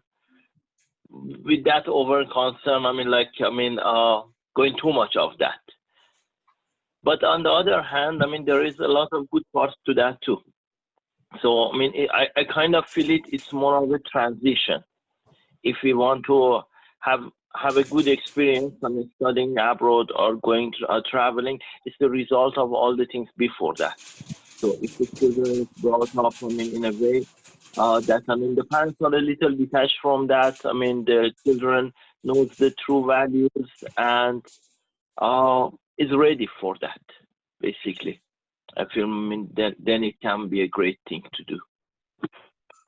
现在想说呢，就是他自己就是一个留学生，到加拿大去留学，作为一个大学生。那么他在这个同学里面有很多来自中国的，然后他也看到很多的这个同学可能是家里给了太多的支持，然后突然就是，就是也是有些不好的就是情况，就是因为突然离开了家，然后家里又给了太多的钱，可能是这样子的，然后就是小留学生也会出现很多的这种问题，所以他觉得最重要的就是在这个之前，家长要给孩子一些这个准备工作，让他们有这个比较正确的三观，然后可以做出正确的选择。这个对这个留学来说本身是件好事，在很短时间内适应一个新的环境、新的文化，对于这个留学生本人来说有很多的东西，是要平衡的和就是让他做好准备。Great. So I think we're going to finish the talking, and we'll now enjoy some music and some culture. So I think we have two fathers who are happy to perform a little bit for us. Who would like to go first? Sina or Rohit? 先开始。How about Sina? Would you like to go first or Rohidas? Sure, I can go. Thank you. Could you show us what you're playing and tell us a little? Could you show us what you're playing and tell us a little bit about the history of the instrument, and then what you're going to play, and yeah. So this is called sitar. Sitar is a Persian instrument, old, very old music. The name is very similar to sitar, which actually the sitar, the Indian instrument, the name came from the name changed from a different instrument to sitar in like a few hundred years back. And I mean, the reason was that similarity that they can now hold it with like one hand. It's not supported, like I forgot the name of the Saraswati instrument. It's Veena. Yeah. So from Veena, and I mean this one, the sitar that we know, I mean the big Indian version came. But se in Farsi means three. So 3 strings. It has 4 strings, but one of them is resonating, I mean, with that. So it's basically 3 string it has. 这是一个波斯的乐器叫吉他，它跟那个印度的吉他名字有点像，但是不一样的。或许有些关系。它这个是4个弦的，但是只弹3个弦，所以是波斯3弦。So one thing about the old Persian or Persian classical music is that similar to the Indian classical music and Chinese classical music. This history is very long, and I mean a lot of the similarities and common roots between this music. A lot of melodies, a lot of the ragas, a lot of the pieces which are in Persian music called gushe, or small pieces, which form a bigger piece, and and even those bigger pieces together, it forms a daska, or a system of music, which kind of corresponds to the different types of raga, like raga Bhairavi, raga Darbari. Okay, a lot of those ones were with the same common roots. So I know a little bit of that. I mean, I'm enjoying the learning of that, and I can tell you the learning is a very balancing experience for especially like more classical instrument, more traditional instruments. when we play and we start, I mean, to get a hold of it, see how to play it, I mean, it kind of balance ourselves too.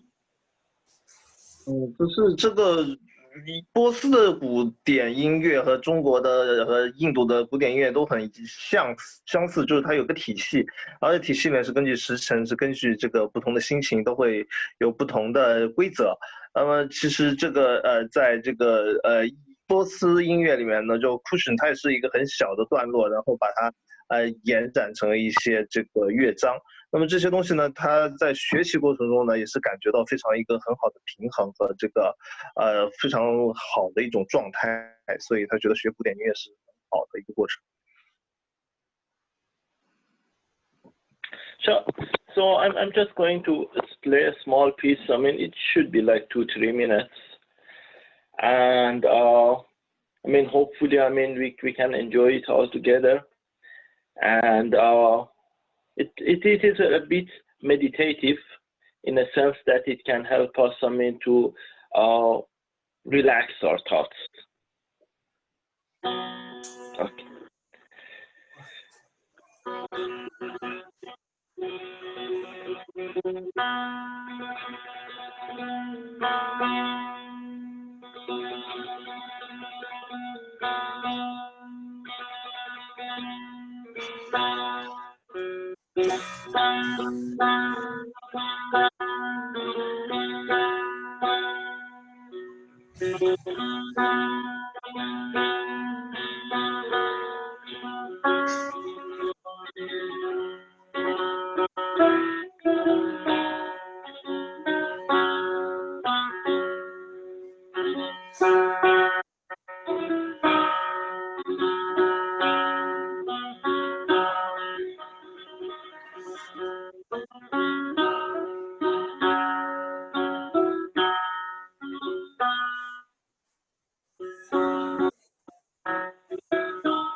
Share some experience.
That's great. Thank you very much, Sheena.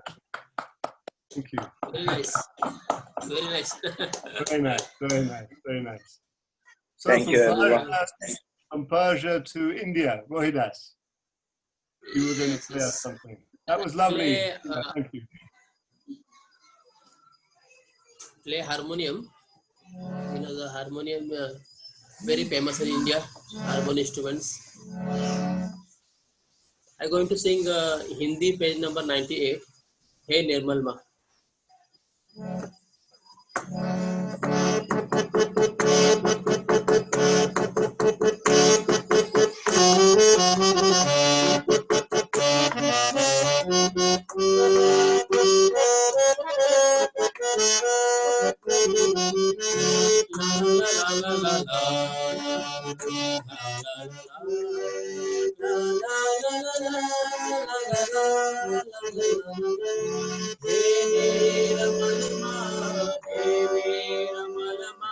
तेरा प्यार मोक्ष का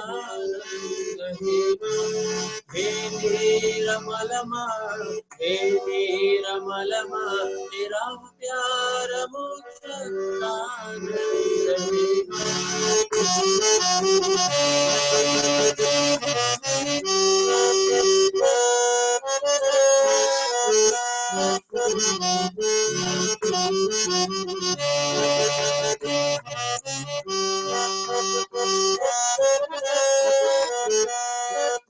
तू स्वर्ग की देवी संगीत तुझसे हर शब्द तेरा हर गीत तुझसे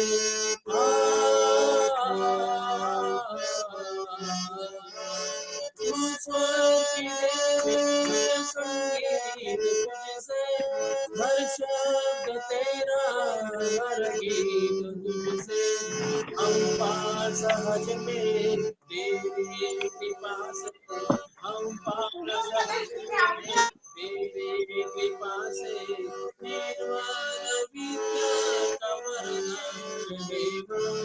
हे नीरमलमा तेरा प्यार मोक्ष कारण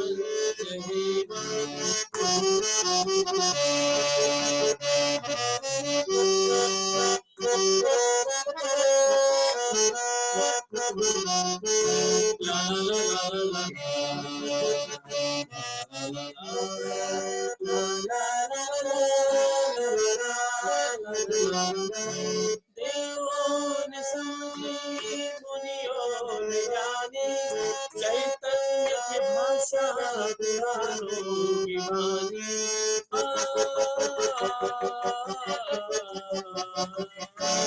देवों ने समझी मुनियों ने जानी चैतन्य की भाषा पुराणों की वाणी सागर के समझे मानव ये जाने सागर के समझे मानव ये जाने ये अनमोल दुनिया के अवतार तेरा हे मेरा मनवा हे मेरा मनवा तेरा प्यार मुझे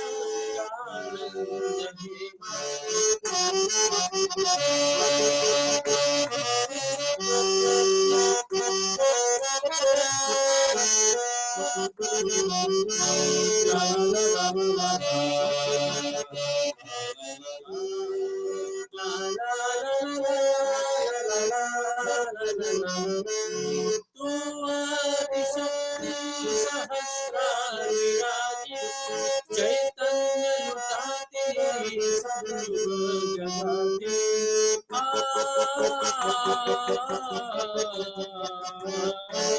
तू आदिशक्ति सहस्रार विराजे चैतन्य लुटाते सब जगाते विश्व जगने तू महादेवी विश्व वदने तू महादेवी तेरा पुत्र बनने के बाद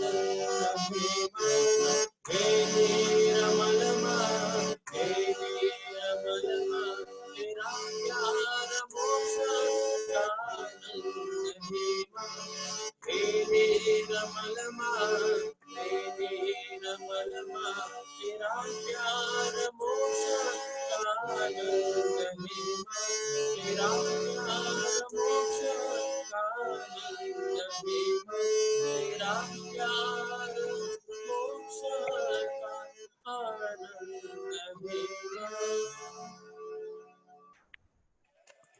Thank you very much, Rohidas. Tracy Mataji. Wonderful vibration. So for those who didn't understand, this was the song talking about the Divine Mother, the Adi Shakti, about her qualities and asking for her blessings. Very beautiful Hindi bhajan, full of vibrations. 感谢Yogi的给我们带来很好的一个印地的拜赞歌，是唱诵这个太初之母给我们的祝福，赞颂她的对我们的爱。And I think that's a wonderful. Sorry. Yeah. No, please, you say, brother. Yeah. I think that's a wonderful moment to maybe finish the call. We don't need to say anything else. We are enjoying the vibrations. We are in focused awareness in the Sahasrara, and as we all know, that's beyond any sort of words. So thank you all for joining. I think it's a great moment to finish this call, and I'll hand over to Gauri. But it's been a real pleasure to talk about these things with you and to hear some music. So thank you very much, everybody, for participating. Thank you. Yeah, thank you. 有点说我们就这样结束吧，因为没有什么语言，都苍白无力了。我们现在都在这个顶轮的，这个美好的拜赞声，我们都在这个顶轮的冥想的状态。我们就这样结束我们的这次对话。我们先把这个主持交给棉花。我只是非常的感谢所有的兄弟，然后作为爸爸来跟我们分享你们的这个经验。然后还有2位爸爸们给我们带来这么喜乐的音乐和这个美好的夜晚，然后还有到现在还有40多位的朋友陪伴着我们，也非常感谢所有的朋友。我想问一下，这边有新朋友吗？还是说大部分都是我们撒哈加瑜伽的兄弟姐妹们？大家可以回复我一下吗？因为我们今天可能我们在谈话当中很多的我们嘉宾们也谈到了关于撒哈加瑜伽因为这次请来的我们这几个兄弟，他们都是练习撒哈加瑜伽，包括我们也是在练习撒哈加瑜伽。这也是我们这个Nirmala无国界这个沙龙，就是我们在全世界各地，包括这个撒哈加瑜伽，它是在全世界各地都是免费的。